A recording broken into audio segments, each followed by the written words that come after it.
We're live. Scott Martin Anderson. How are you doing? Thanks for coming on. I'm great, thank you. Thanks for having me. It's great to be here.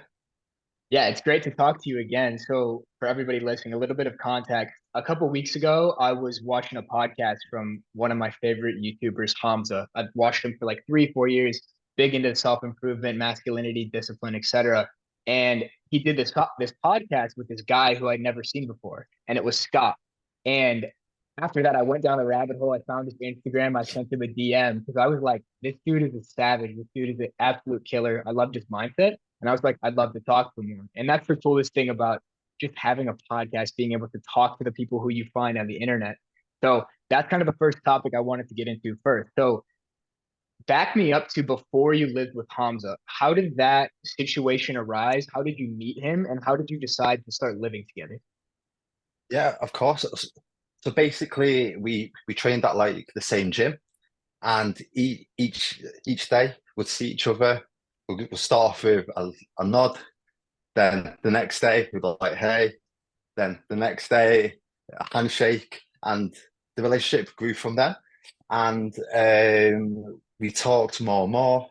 In this gym, it was like a very fancy gym. It had like a nice sauna, spa part of it.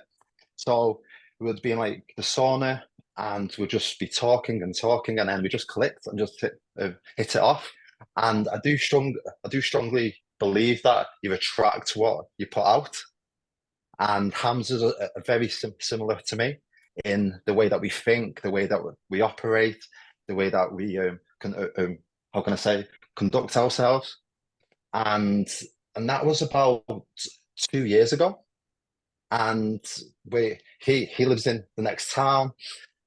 And then more and more, we just spoke more. And one funny thing about Hamza is that what you see online is he is exactly that guy in real life, Hmm. but he never once spoke about his channel. He never once spoke about his audience or what he's grew.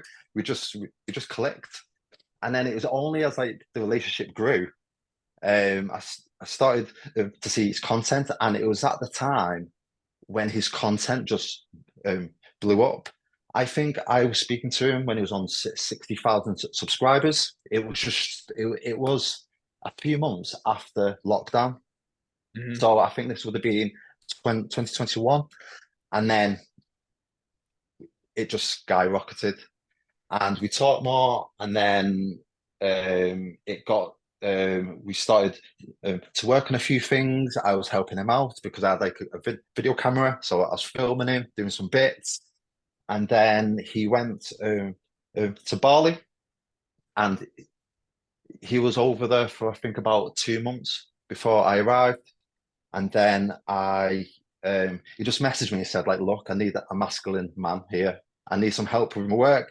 I feel that um, I feel that his my work rate is like decreased slightly. I've lost my focus. I just need another man who's going to just um, um, um, like drive me and keep me focused." So I was like, okay then. So I went, and it was basically an incubator of just work rate, focus, and every day was just training, eating and working every day.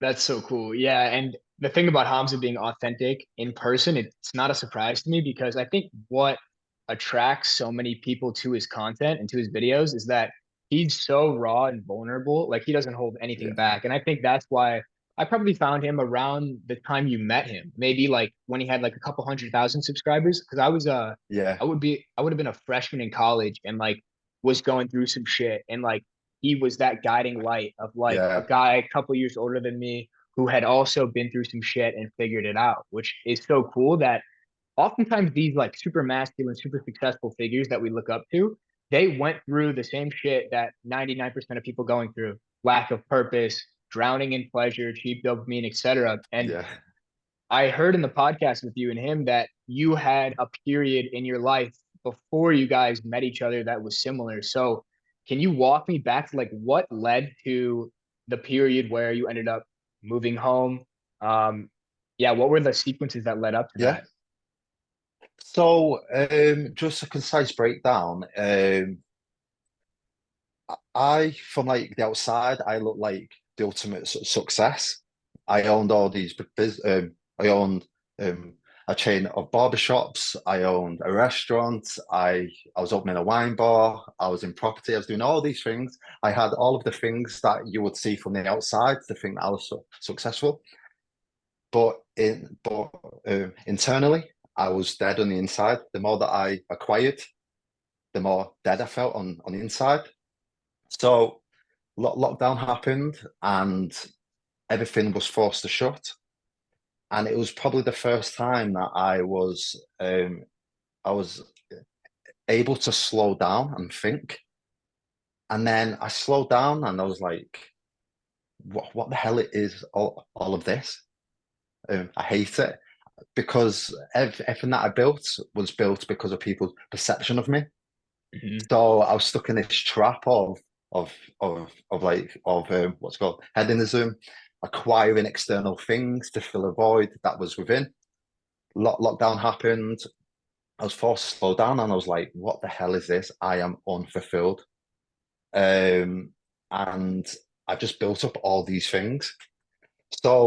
Bit by bit, I stripped everything back, and I was like, "I need to find my purpose." Because my purpose was at that time was just make as much money, cash, cash, cash, and it came from a very insecure place.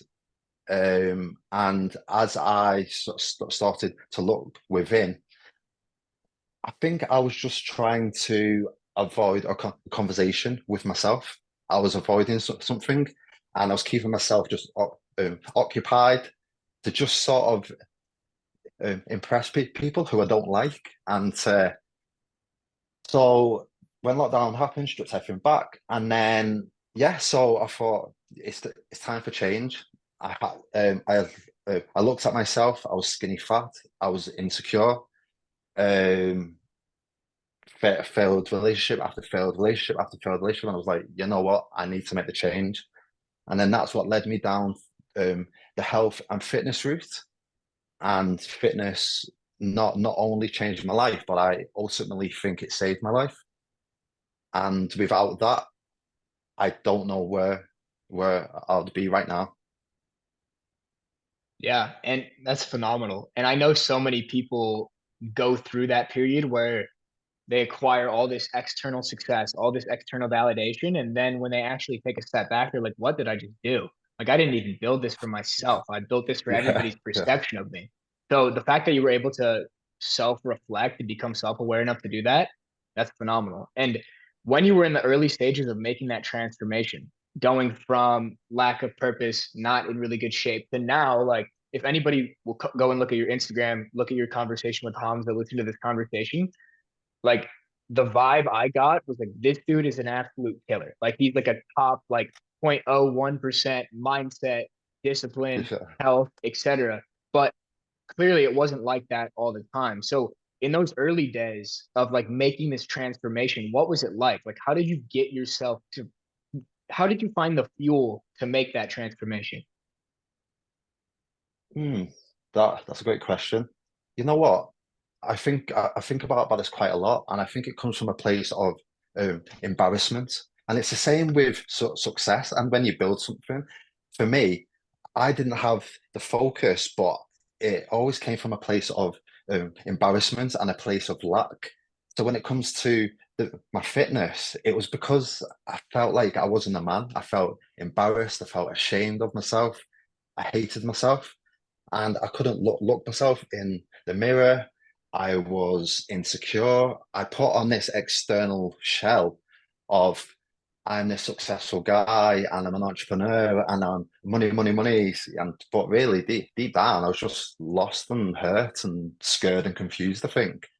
So starting off, it was kind of it was all based on I was sick of how I feel and I need to make the change. So it's how can I get myself from point A to point B? And unfortunately, it has to you have to go through pain.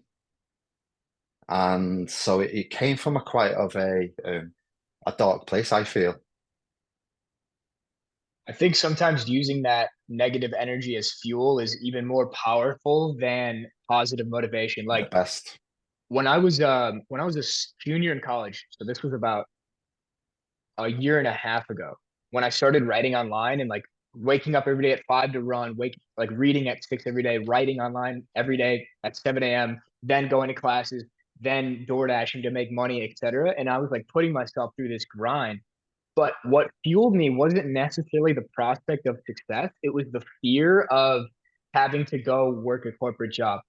That Yeah. anti-vision was so strong that it fueled my quote unquote motivation to take the necessary actions. And that's what I talk to people a lot of the time is like, if you don't know exactly what you're running towards, define what you're running away from.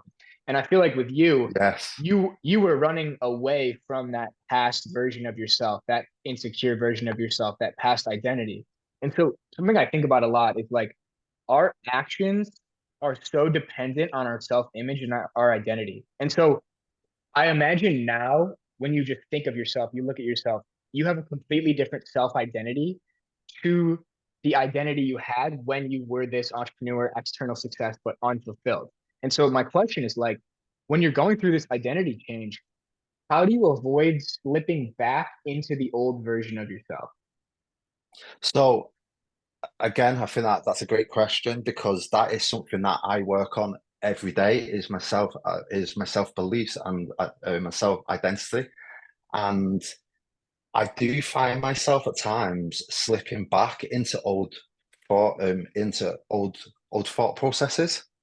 And then I realize that that day I've not done my breath work. Mm, I'm not fulfilled within my work. I've not trained to my best ability. So I often feel that I will slip back into negative thought processes. Is when I'm not taking the correct actions that day. mhm. Um, so this is something that I've been thinking about a lot as well. Is that when I look back at times when I've had some extremely dark times and low points in my life, then I think back of my life back then of course I'm gonna have this negative self identity and self beliefs is because I'm not doing the correct things. Yeah, the actions precede the identity. Because if you do the actions, then you can Exactly. look back and say, I'm the person I say I am. However, a cycle I see so many people in, and I fall back into myself because, like, when you're on some type of personal growth journey, self improvement, starting a business, growing requires shedding the old identity because the habits you had when you were the insecure entrepreneur or you were the broke college kid, the same habits are not going to serve you to level up. You have to become the new identity. You have to become the type of Yes. person that can do those things. But so many people get in that cycle of like for a week, 2 weeks, a month, they really get in this upward trajectory of personal growth and then they slip and then they get back down to zero and then they have to build it back up. And so how can somebody prevent that cycle? Is it the same idea of you just have to do the daily actions, or is there a deeper or another perspective? For me, I kind of see it as a dark cloud that's just behind me. And this dark cloud is always there. And if I don't keep moving in like the right direction, sorry, is that it soon catches up to me. So Mm-hmm. it's I've got to keep moving forward. If I stay still for too long, it's always great to stay still and think and be and like that. But if I stay still, as in I'm not doing the correct things and moving, then it will it my old self will catch back up. Mm. And so in those moments, like everybody slips here and there. I heard on Yeah, a podcast with Hamza, there was a day where like he went out with his girlfriend on a double date or something, and yeah, you ended up like having one of those days where like you just kind of slip on little yeah. things, you break little promises. So like in those days when you do slip inevitably, what is your mindset of like, okay, here's how I'm gonna get back on track and get back all this positive momentum? So it's basically I know how it feels to feel good. So when I do these things where I don't feel as good because I've succumbed to my sweet tooth, which is battle. I love sweets. I love chocolate. I love crisps. I love it all. Chips. I love Yeah. all of that. So if I slip up, then it's the guilt, Mm, and then it's never worth the guilt because I know what I need to do. And so when I have days where I slip up, it's kind of like I just remind myself. It's like, Scott, okay, you've had your fun. Now it's work time. mhm. So yeah, that one thing about a battle is food. But I feel like when I fast and I get everything else is dialed in, my diet is much better and I perform much better than not off processed foods and sugars and fat saturated fats and all this stuff. Yeah, Yeah, yeah, food has been a battle for me too, because I have that natural sweet tooth, and it's probably from childhood, like just getting in those habit it is. patterns of just Yeah, eating fast food, eating McDonald's with my friends every day. Like after football games in high school, like I would go and eat like four cheeseburgers and a chocolate milkshake in high school. But like in no, high school, yeah, you're not thinking about it. You're just a young, you're super no, fit, you're naturally yeah, high energy. You don't notice it affects you. But as you start to like phase out of sports and constantly like having that youthful metabolism, it starts to catch up with you. So now food has been a oh thing for yeah. me too. But the thing that has helped me, and I love that you brought it up, is the fasting. Like right now during this podcast, I'm fasted, not as long as you. You said you were like what, 26 hours right now or something? I think so. Yeah, I think it's touching on 26. 20, I think it's 26 hours. Yeah, Damn. yeah, Yeah, I'm probably at I didn't eat since like 7 last night. So right, I'm still at like 16 hours, which is like pretty normal. I'll do nice. like 16:8. But I have noticed I love periodically, like 2 or 3 days, maybe every couple months to just reset because, okay, Yeah, during those couple days, the mental clarity is insane. But the oh, real yeah, benefit too is like the mental toughness. And you're just like resetting your dopamine sensitivity because every time you go eat food, like it's this pleasurable escape, right? Like even if it's just some yeah, eggs or chicken, it's good. Like I like eating, but not giving yourself that, then the dopamine, the reward, the pleasure comes from the work, from the writing, from the yeah. reading, from the exercising. So how often do you incorporate fasting? Is it like a super regular thing? No, so basically, I fast every day. It's usually around like a 16:8. Hmm. And so I usually just fast because um, I'm just not a breakfast guy. So I can't train whilst I've ate. So if I want to train at like my optimal amount, is that I've got to just train fasted, which then I will do some work as soon as I finish the gym because I'm just dialed in. Then I'll eat, and then probably from like the evening time, that's when I start to crash from the day a little bit. So it's Hmm. kind of like I've done my workload, I've trained, I've done everything that I should do. Now I can just sort of like relax, and then I just feel that when I fast, I just perform much better. I can think with clarity. I don't. It helps with like anxieties and stresses. I just feel like there's Hmm. such um, my health is better, my skin, just everything just seems much better, you know.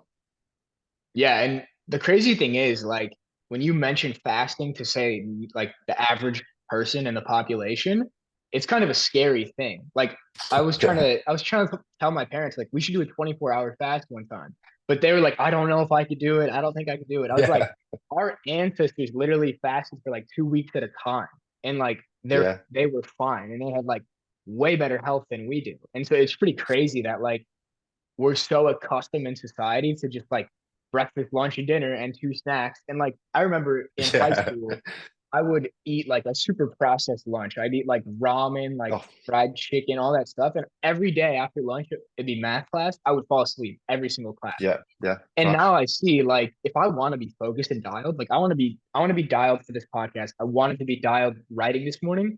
I'm just not going to eat until afterwards because it's like the reward essentially. Yes, yes, that's so true. It's as well a big thing with like society because everything is so convenient now is that we're never hungry. You never really feel true hunger. You think that you're hungry, but it's bacteria from the processed foods and bacteria in your gut, where it tricks you into thinking you're hungry. You're not hungry. You're just like addicted to the chemicals, the sugars, everything what's in the food. So I like to just actually feel hungry before I eat.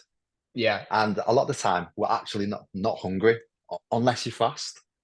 hmm hmm Yeah, that feeling of like being slightly hungry or slightly fatigued or slightly sore, it's a feeling that I've begun to love. Because if I just feel comfortable all the time, it's like I'm not stressing myself. I'm not pushing for anything.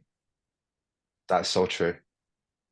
And something I noticed in terms of like how you and Hamza were talking about training, and this is something that I haven't really done since I was really competitively playing sports, but like most people just go to the gym a couple times a week, like do the exercises, sit around between sets, etc. But you train differently. Like you train to literally like almost like kill yourself or to like kill that soft part of you. So like what I'm curious what your training regimen looks like right now. Is it every day? What are you Yeah, doing? of course. So I train 6 days a week. I used to train seven, but my age is catching up now, and I'm just aching and sore. But it's push pull legs, and it's just fully functional. So it's a lot of like speed, it's cardio, it's strength based.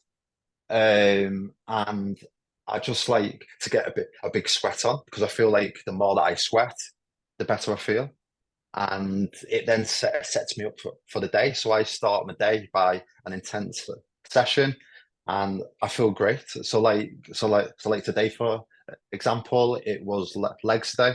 So I love legs. I train it twice a week, and it it's not. It's probably people's least favorite, but that's why I enjoy it more because of how intense it is, or how hard. And once it's done, I feel great. And then I was dialed in for this podcast.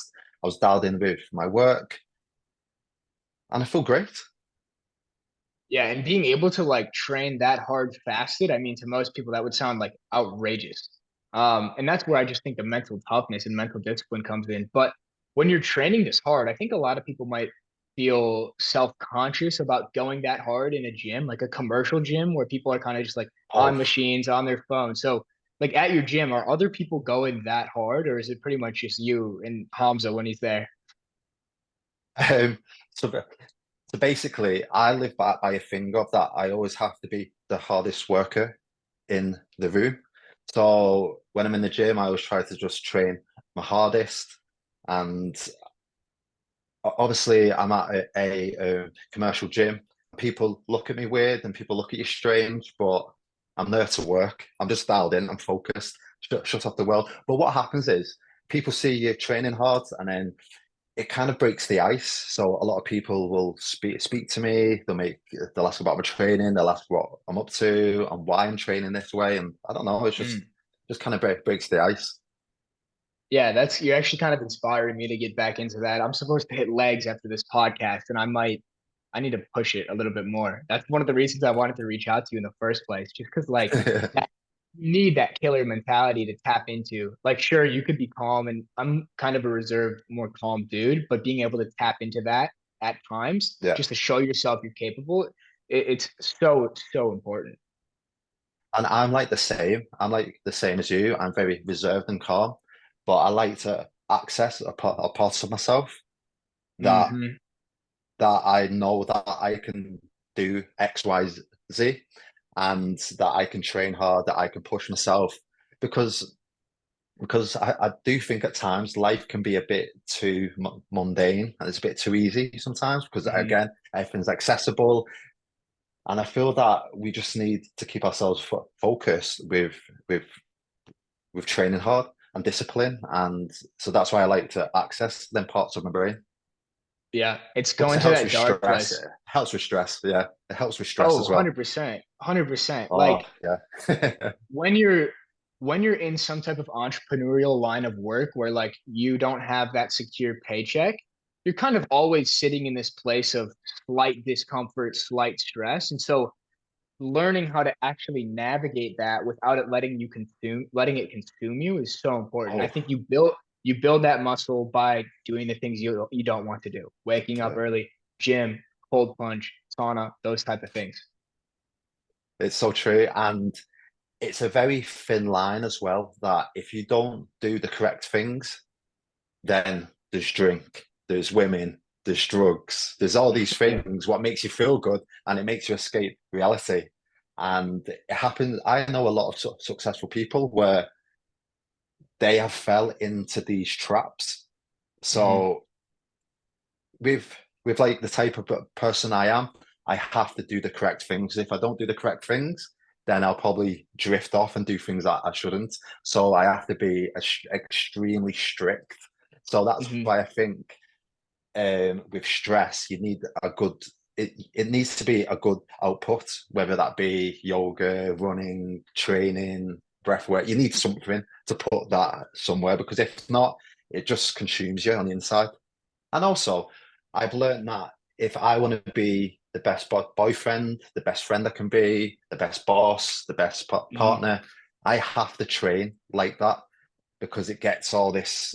I just seem it's just like every time I train, I feel like it's a reset and I feel great again because I'm pent up and then I'm like relaxed. So I feel good. Mm. Dude, you're firing me up to like go hit this training session. I was gonna walk to the gym, but now I'm like, I'm gonna run to the gym. Like, fuck it. Love that, I need man. to build that discipline. But something I noticed in myself is like on the topic of identity change, slipping into bad habits, etc. I notice a pattern of when I go escape into those behaviors that I don't know I don't want to do, or I'm just not as focused as I want to be. I end up scrolling or whatever, laying on the couch, whatever. It's because I've lost sight of my purpose or mission. And so I feel like that is the most important driver for positive habits because there's this quote from Viktor Frankl. I mean, it's a very common quote, but it's like any man without purpose will escape into pleasure. I'm butchering the quote, but it's so So true. true. And so I'm curious for you, like what is that vision for your future, for your life with your purpose that's pulling you forward and keeping you on that straight and narrow path? Yes. So again, this is something that I do think about every day. So if I can just show you quickly, you might not see it, but it says your loved ones are depending on you. Nice. So I love that. I don't care if I suffer every day as long as I can make sure that I can protect, provide, and love. So I just want to provide for everyone who is a loved one who is close to me. And that is my main focus. That's where I see my life of being fulfilled when I can look after the people who I love the most and take away people's stresses. And I think that's at the core of every man. You want to protect, you want to provide, and that's a thing what keeps me on this straight path. And how did you come to the conclusion that that was the defining thing? Like, why did you put that as your wallpaper? Was there one moment where you're like, this is it? But basically, so I'm 33 now, so I'm older, and you start thinking about families, and you start thinking about stuff like that, and I don't want to repeat my life. I want to break the cycle and I want to make sure that when I have a child that everything is okay, they're like provided for, there's no stresses. And I want to make sure that I can like retire my girlfriend. We can have this nice life without the main stresses of life, which is always comes down to money, work, and stuff like that. That's awesome. No, I love that. And I think having that clearly defined mission is so important. Or I love I think it might be from the way the Superior Man, but Hamza put me onto this idea actually about like the layers of your purpose. Like it's like an onion. I think it might be from the way of the Superior Man. It But is, yeah. and I want to ask a follow-up question to this too about how people could find their purpose, but I'll give a personal example about Yeah. how I really think you can only see the layer of your purpose that's right in front of you. And so when I started off in this whole creator thing, online business, writing online game, the only layer of my purpose I could see and that was driving me forward was being able to work where I wanted, not get a corporate job. And so I accomplished that layer of my purpose. Like I moved to Buenos Aires, I was the digital nomad. I was making like okay money, working like 2 hours a day. And I had like made it Amazing. given myself like a year ago, like I would have literally gave anything for that. But like a month into that life, because I wasn't pushing for anything, I was just on this hamster wheel. I start Yeah. escaping into weed. I start escaping into junk food. Yeah, I yeah. start escaping into ice cream, all this stuff. And it's because I lost sight of my purpose. And it took actually coming home and like having a psychedelic trip and realigning and realizing, okay, my purpose at the time was all me focused. Now I need to go serve others. And after that, like I felt so realigned because I found that next layer of my purpose. And so I love that. for people for people out there that like the word purpose sound, it might sound woo woo, it might sound like I don't have really Yeah. a purpose, I'm just kind of working like this job, I'm just in school, I'm just kind of like living for the weekend. How can they find what their current layer of purpose is? Oh, well, so I think it's something what you feel internally. Like the universe will keep screaming out at you, saying, change this, change that, and Mm-hmm. situations will keep happening, and Mm-hmm. you'll keep getting called, like something will happen. And as and the thing with goals and objectives and stuff like that, like with your goal was to move away, to live abroad, and to work for a few hours a day. And you realize how simple it is. Once you Yeah, achieve it, how simple it actually is. So you got to keep right. defining the purpose, which you got to keep getting bigger and bigger and bigger goals. So one thing what happens is when you're focused is that you're quite surprised how quick you can achieve said goal. So for me, when it comes to it, I used to have all these goals where it was like, oh, I want to buy a Rolex watch. I want to buy this car. I want to have this house. I want to have these things. And quickly you start achieving these things and you've got to attain real things that is importance rather than material things. So I think Mm-hmm. purpose comes from something that's internally within, and Mm-hmm. it's either conquering some sort of fear of that you don't want to be this person. So like for me, I want to ensure that I can provide. I just want to provide. I think I'll be truly fulfilled when I can provide. And when I achieve that, because I know that I will, is that then I've got to find a bigger purpose and a bigger Yeah, purpose. I don't think it ever stops. I just think no. that the goals grow, the goalposts change, and you just got to just Mm-hmm. keep finding that purpose within. Yeah, I love that. And it kind of works both ways. Like the circles expand out to like a bigger and bigger purpose, but it's also like the onion, when you peel the layer, you're just getting deeper That, and yeah, deeper to the core and like your so true. truest, Yeah, deepest purpose. I might have to write that is about so that. true. That's a very That's interesting very topic. good. Yeah, Yeah, I love that. Um, I forgot where I was gonna. Oh yeah, so you said something about the universe like will provide you hints. And there's this quote I heard. I don't know who said it, but it was like the universe will whisper until it screams. And I love yeah, that. And looking love back that. now, like little things, like when I was playing, so I played college football for a couple years, and the day I tore my ACL and ended my college football career, my entire football career, that was like the universe screaming, but it had been whispering beforehand, and I just didn't listen Yeah, because yeah, literally, like, this is pretty weird, but like going into that practice, I was super burnt out. I was like, I don't want to be here. And I had the thought to myself, like, what if I just got hurt and then I didn't have to like do this anymore? yeah, And then it literally yeah. happened. So it's like the power of manifestation is absolutely crazy.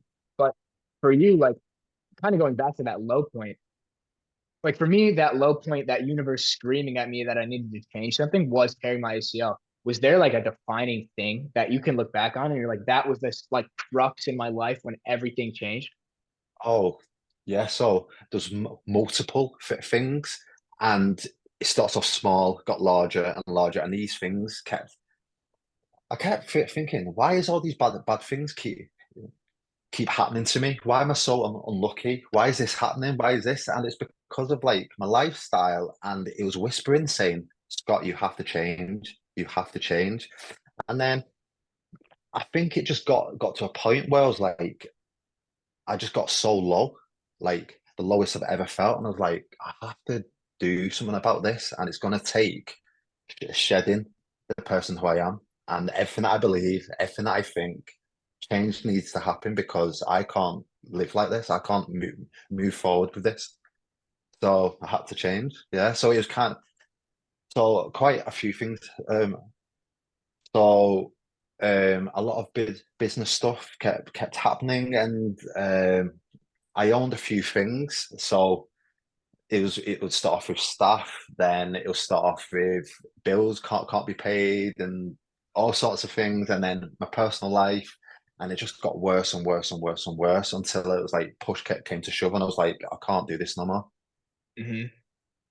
Yeah, no, it's inspiring to see like how much you can change in just a couple years too, because that was only a couple years ago. But what I Yeah, feel some people are lacking, and of course, like you're not wishing hard times or bad events on people, but I feel like some people are lacking that wake up call. Like you have to hit that low point that forces you to change, or else you're kind of stuck in this uncomfortable middle ground. yeah. It's I think with people is that they're happy to stay there because it doesn't take, there's no pain, it's comfortable for them. People like Hmm. to settle, and people just accept things. But I've always had to fight all of my life. I've had to fight for things. So I understand that I have to, that, yeah, it's not great now, but I can change this because everything that I built, I didn't have no help, no handouts, no nothing. So Hmm. I understand that. I understand what it's like starting at zero and having to build something. So I knew, okay, I just have to build myself now rather than external things. And I think Yeah. it comes from a place of self-awareness.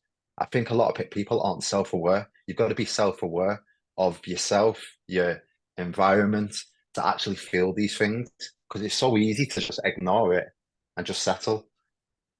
Hmm. 100%. And like this person you've built yourself into now, 33, like it's admirable to probably a lot of younger dudes that might be listening to this podcast and maybe even younger women.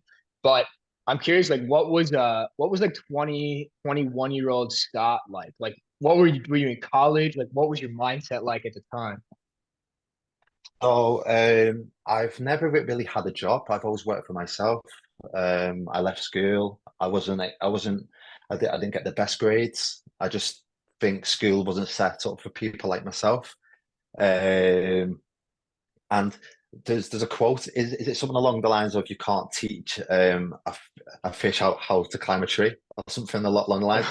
Maybe, I've yeah. butchered that quote. I butchered that quote, but it's something like so basically, I left school and I've just always done my own thing.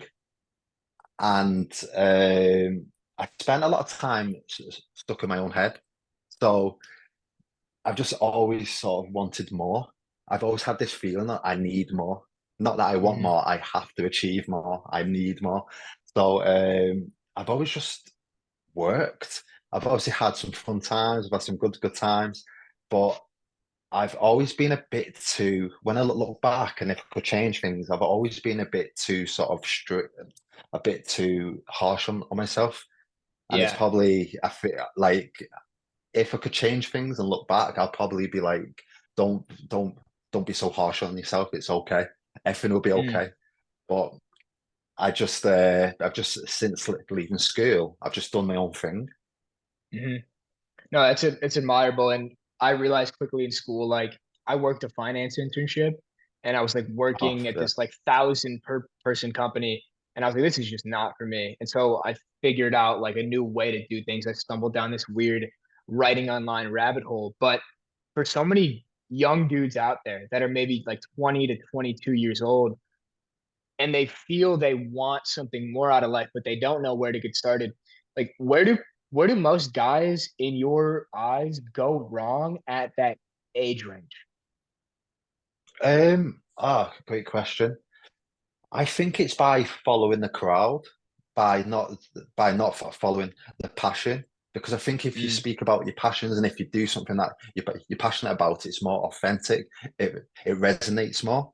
I think where people go wrong is that they care too they care too much about what their friends might think, what their family might think, and they fall into a rabbit hole of people pleasing and not not being are not are not spending the time consuming what they should be. Um, Mm, and I feel like maybe this is me just being old now. I don't know. Like I feel I'm much older, but I look back and I think it's so much harder now because mm, there's so much noise. There's so much noise out there, so it's quite hard for people to stay focused, to stay on the right path. But also, the information is there.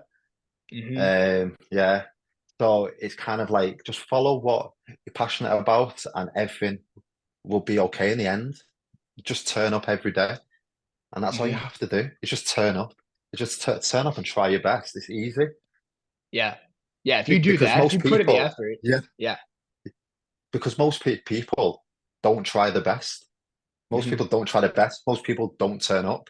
Just turn up every day and just follow what you're passionate about. And I'm sure the dots will soon connect. And I'm sure hmm everything will be fine. Yeah. Yeah. If you literally just put in the effort and like embrace a little bit of self-discipline, a little bit of discomfort, you're going Yeah. to separate yourself from 99% of people because you Oh, said it's so comfortable. It's so easy to just be entertained now. But at the same time, you said it's harder now. I think it's harder and it's easier at the same time because like, yeah, yes. there's Yeah. so many distractions. There's social media. There's all this garbage. It's just so easy to be comfortable. But at the same time, these young dudes, like we have people to look up to now that are like 10, 20 years older than us, and we can Oh, listen to them yeah. and read from them all the time. And like there's some people I've met on Twitter, like some young kids, like 15 years old, 16 years Oh, old, yeah. and like they're already like trying to get into entrepreneurship, like personal development. They're asking me questions.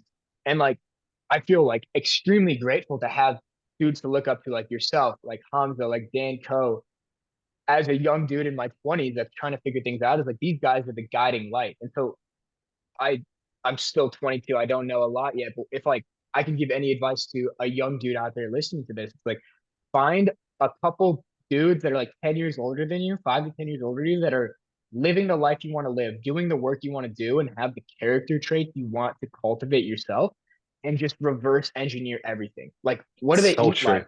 What is their work like? What is their daily schedule like? Like, I nerd out about those little things. Like, I'll mimic this Yeah. little Same. habits of everybody. But by doing that, you can literally like reverse engineer how you could become that type of person. But the problem is, and this is why I get fired up about this topic clearly, but Love it. when you spend all your time just like consuming garbage like politics, memes, drama, celebrity stuff, Netflix, you don't like you could curate your consumption to only the people that educate and inspire you, and then you can program yourself into becoming that type of person. Like I think that's the So one of the true. most important things I did in my life was in college. I remember I was at this low point. I decided I'm going to unsubscribe from all the politics, unfollow all the celebrities, and I only followed like Hamza, Jordan Peterson, Naval, and like Andrew Huberman. And like I could look back, and that's maybe the Yeah. most important decision I made because if that's all you Yeah. consume, that's the person you become. Because you're self-aware. Imagine if you wasn't self-aware. Imagine if you just kept ignoring them fit feelings and you Mm, ignored it. So I think it comes from a place of being self-aware. I think you're quite conscious, and I think that's a big thing now. You have to be as street, you have to be as conscious as possible mm, because it's so easily to just be in this vacuum of just consumption, consuming what's bad for you, content, food, not training, drinking, drugs, partying, because it's so common. mm. So I think with you being self-aware, I think that was what's ultimately helped is that you're Hmm. self-aware of how you felt. Yeah, I think self awareness is like the meta skill of all skills because it feeds into every other part of life. But you can only cultivate that self awareness, in my opinion, a couple ways. Like by putting yourself in uncomfortable situations, like going and traveling, starting something new, approaching people in Mm. public, like trying new workouts, or or maybe and by giving yourself the silence and the space to actually think because Yes, we don't have to think anymore. We can just like anytime you're so bored, true. Instagram Reels, YouTube Shorts, like you know you don't have to think if you don't want to, but if you don't carve out time to think for yourself, you're going to end up just living this monotonous life that society says you should live, and you're never going to question it. There's power in solitude, isn't there? A lot of people can't be alone. They can't be alone to think. I was like this at one point. I was keeping myself so occupied, so I didn't have to be alone and think. Mhm. And then it was only when I actually stopped and I self-reflected that I realized change has to come. So it's quite easy now to, if we feel sad, we can go online. If you want to speak to someone, we can just go on Instagram. Like there's so many things to keep us in this sort of vacuum. So sometimes you just need to have the solitude and have time to think, and then that is where the power comes from. Yeah, I love solitude. Like, I just moved to this new apartment like 2 weeks in right now. Yeah, 2 weeks on the dot, and I've been alone, and I absolutely love it. But I might have a friend who's like similar to myself and you. Like, he's probably maybe more disciplined than me. Like, he's like got that killer Yeah. mentality. And so I'm curious, like when you were living with Hamza, how did you balance living with him and like being around him all the time while still making time for yourself if you feel like you needed that solitude? Like, what was the balance there? Yeah. So I'll talk you through the schedule of the day. So he would either wake me up at 3:30, or I'd wake him up, whoever Yeah, wakes up first. yeah, We'll then wake up. We then do some boxing. A coach would come and we do some boxing drills, and then we'll get into like deep work. So he would have his space, I'd have my space, and we'll just work. And then we'll obviously go and eat, and then we'll go and train as well. And we found that we spent time alone, but when the time was right, we came back together. So there was times of the day where we wouldn't see each other, but it's because he was working on his stuff. I was with my clients. I was working on my stuff, and then we'd meet up, and then again we'll talk about work, we'll talk about things, and yeah.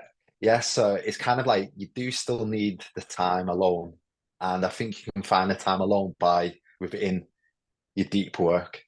And so you're waking up at 3:30, you're boxing at 4, you're doing deep work at like 5, you're Yeah, hitting the gym at like 9. yeah, What does the yeah. rest of the day look like?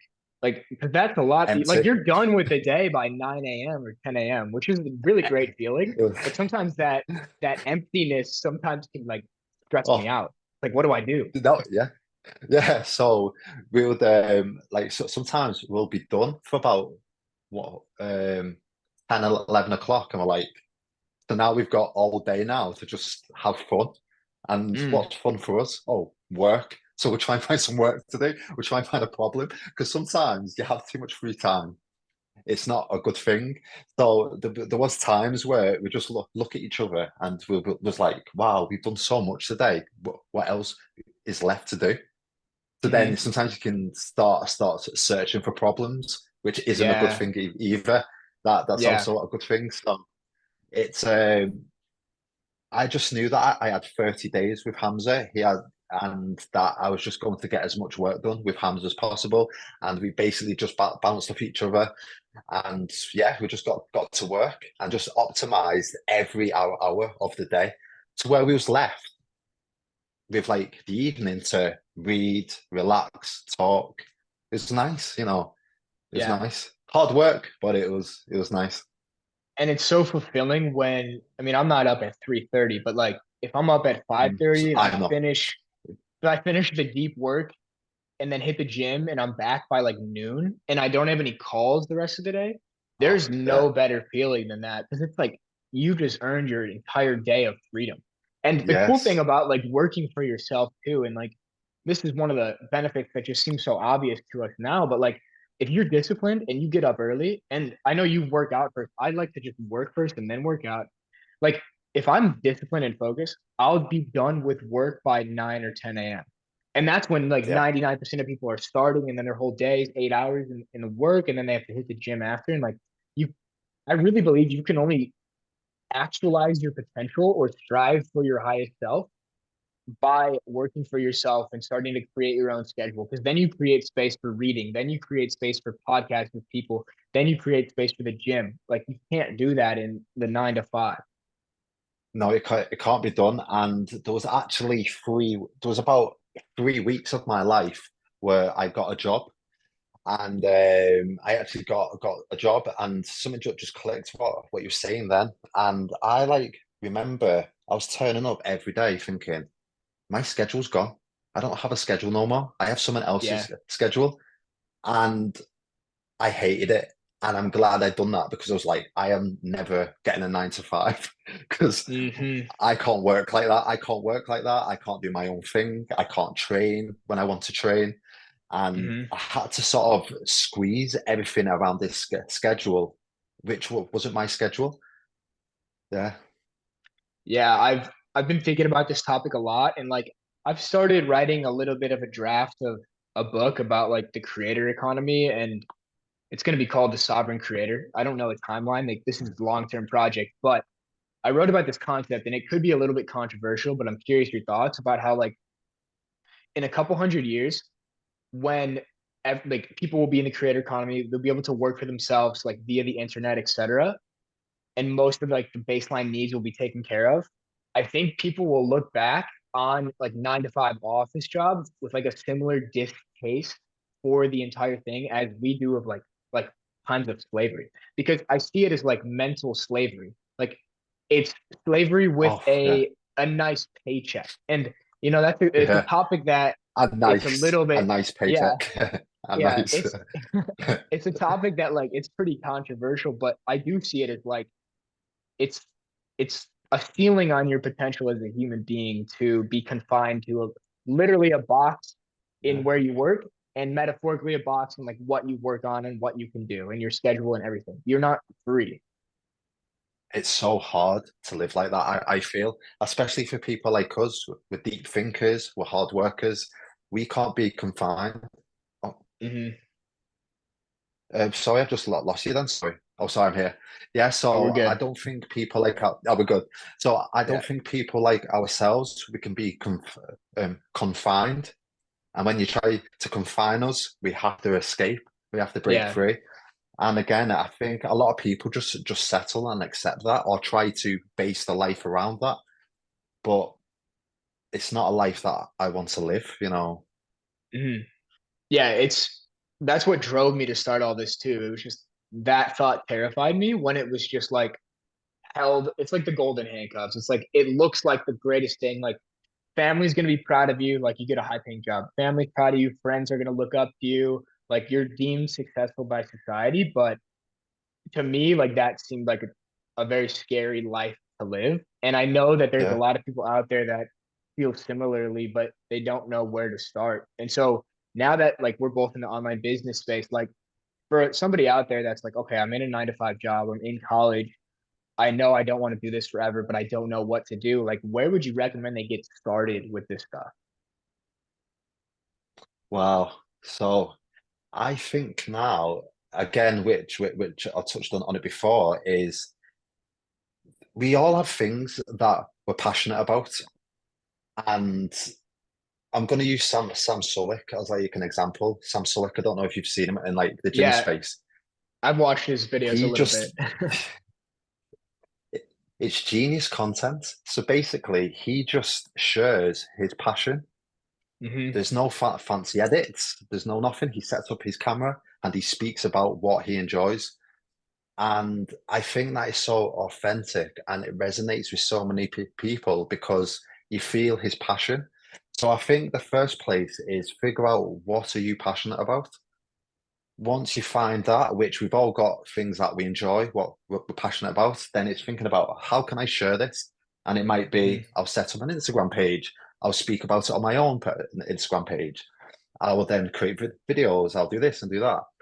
And I think if you're passionate enough about something, there's going to be ways how you can monetize this.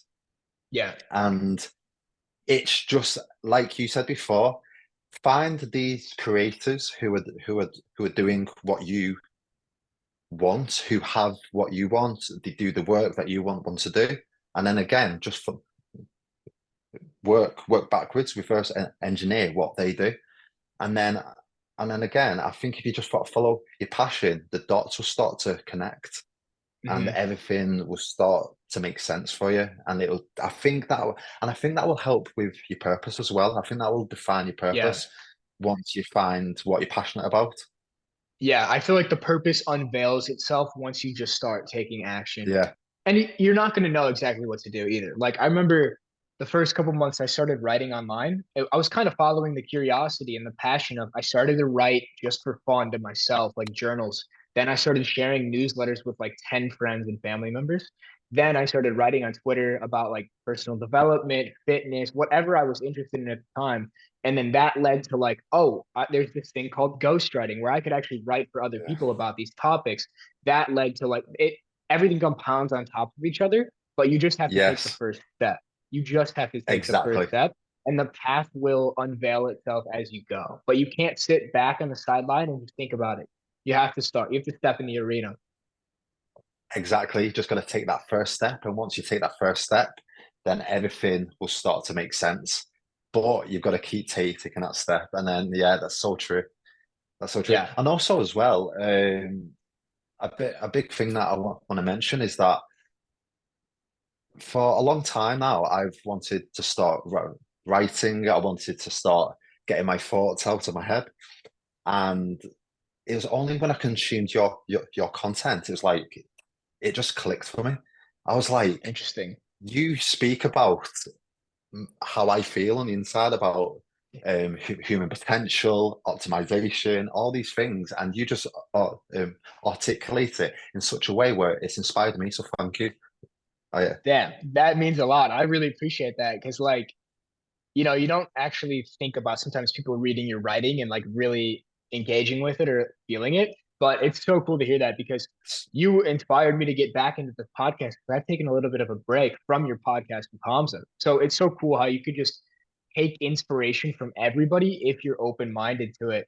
And I yeah, think you'll see with writing, writing is the greatest forcing function for clear thinking and like understanding because on Twitter, especially, you're forced to write in 280 characters. And so to be able to condense an idea into that, you have to understand it. And for people to actually read it, it has to be at like a fifth grade level because the average person reads at a yes. fifth grade level. And so if you can condense it and clarify it, that means you understand it. And so it's like this positive flywheel of comprehension and learning by writing. So I'm hyped to see that you're getting into the Twitter game.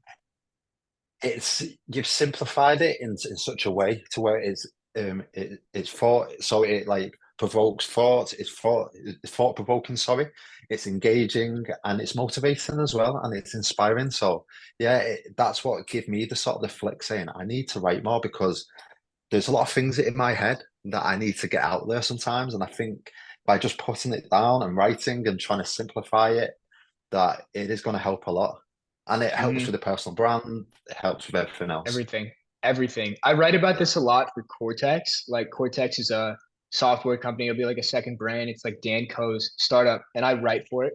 And um, we talk a lot about how like you're more of a writer than you think. Everything on the internet is writing. Like a landing page is writing, a website is writing, your social media bio is writing, your scripts for reels are writing. Every DM you send, every text message, every email, it's all writing. And so by becoming a better writer, it's like the baseline skill that will spill over into every part of your business because you'll get better like the four evergreen skills are writing, speaking, marketing, and sales. And you'll become better at speaking by writing. You'll become better at marketing by writing, and you'll become better at sales. Like copywriting is essentially written sales. Like you increase all those skills by just every day, daily writing. I'm obsessed with it, to be That's honest. so true. That's so true. And I think the way that society is online now is that everything is just very it's visual, everything is just very it's very noisy and quick, but I feel that if you can write and articulate your thoughts, I think that's like a hidden skill. I think it's like It a is. lost skill because the world's not as conscious no more. And the unconsciousness is rising. And I think if you can Yeah. think clearly, you can write clearly. I think that's a lost art, you I have know. two thoughts on it. I actually love that we've gotten into this topic too. So like we've talked about this like cortex, like putting your thoughts on paper is transferring your consciousness to the keyboard, to paper. And then when you Yeah, share those online, you're transferring your consciousness to other people. And so, like, by sharing ideas yeah, about personal development, self improvement, consciousness, you're actually like helping raise people's consciousness and the collective consciousness, which yeah, is so cool to me. And there, Jeff Bezos, actually, like, obviously, founder of Amazon, third richest guy in the world, he said in the digital age, like which we're in right now, writing is the most important skill anybody can cultivate. And I find that so interesting because it often like nobody really thinks about it. It's like I want to be ripped. I want to like show my face. I want to like have viral content. But if you learn how to write, everything else will take care of itself. and also it from a business point of view, it builds trust. It builds trust. It like establishes authority. If you can speak Hmm. about something and articulate it in a certain way, I think that just establishes that you understand the thing what you are speaking about. So because online there's just a lot of noise. So when you come Hmm. across people like yourself, Dan Cole, people like that who can write, you stand out because there's a lot of I don't Hmm. mean to be rude, but there's a lot of like stupidness. There's Yeah. a lot of Yeah. I'm trying to say that in the Yeah. most polite way. I'm trying to say it in the most polite way. There's, I Yeah. should, I just feel that it really focuses, like, sorry, it really highlights your work because there's a lot of noise. Hmm. So the way that you write, it's clear, it's concise, it's straight to the point. Yeah, I just feel that it just really highlights what you're saying. I was trying to I say it appreciate it. in a polite way. I was trying to say it in a polite way. Yeah, You no, know? it's all good. I'm not going to be offended, and I don't think anybody listening will be offended either. But Yeah, yeah, like one the last point on that topic of like separating yourself because okay, more and more people are creating content, more and more people want to like start online business and grow personal brands. In my eyes, the way you separate yourself is not through like the clickbaity like animations necessarily or reels, which I'm starting to do a little bit too, but that's like just very top of funnel to get people aware. But you separate yourself yeah, through authenticity and depth.